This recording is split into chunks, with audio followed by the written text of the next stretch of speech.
If you try to control the variety of situations that may pop up in your face tomorrow morning, all that'll happen is you will become a very limited life.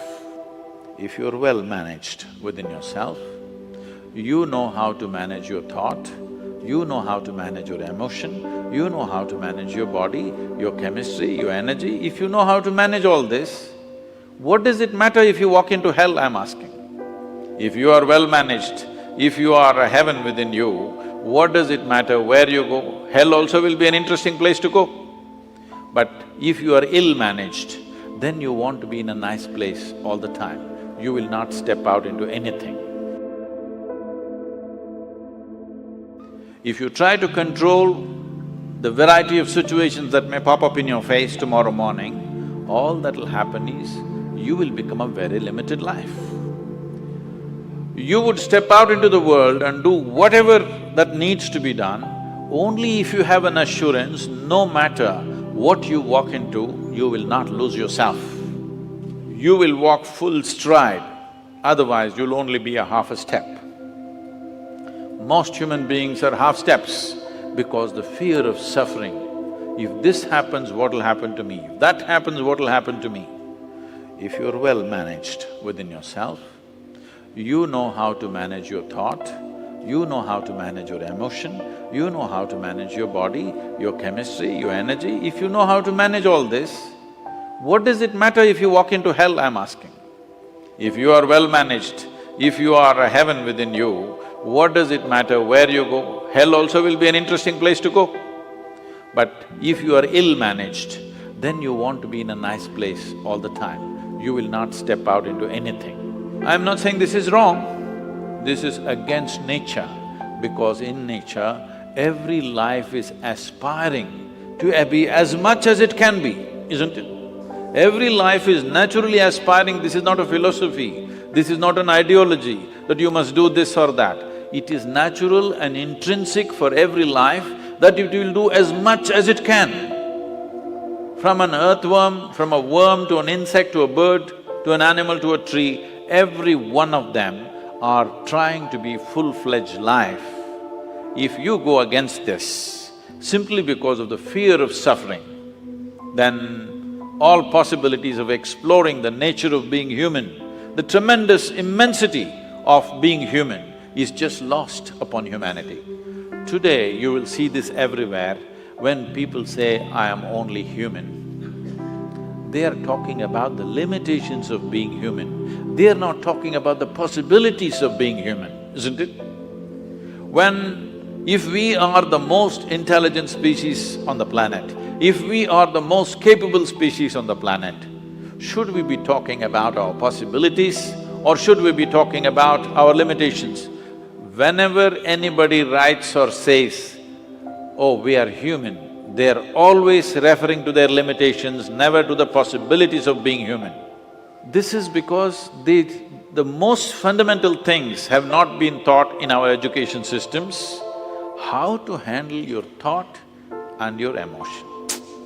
Your psychological drama has gone out of control.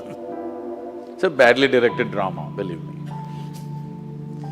If it was a well-directed drama, you would take it to the conclusion that you want, isn't it?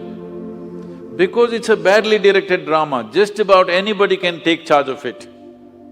Who is the director of your psychological drama? Just about anybody, isn't it? Anybody can make it into a tragedy. The reason why people have not even learned to manage their thought and emotion. By the time you're 10, you should have learnt it. At 60, people still don't know how to manage their thought and emotion. They're standing up like ghosts in their life. They don't need anybody's help.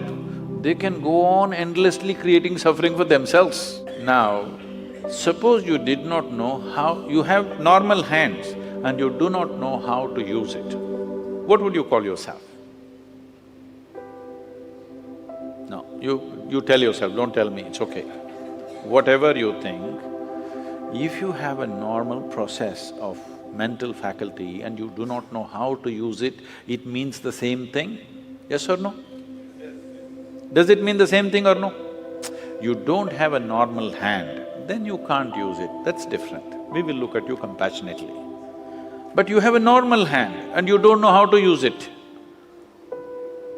Whatever word you use to call yourself, don't tell me, but the same thing goes if you don't know how to use your thought and emotion towards your well-being, isn't it? Because ill-managed. Because the fundamentals of life are not grasped. What is the nature of my existence? If you don't know this, how do you manage it? Only if you grasp the nature of something, then you learn to manage it, isn't it? You don't even see what it is, how to manage it? There is no way to manage it. So the first and foremost thing, that's why, is called realization. You must understand this.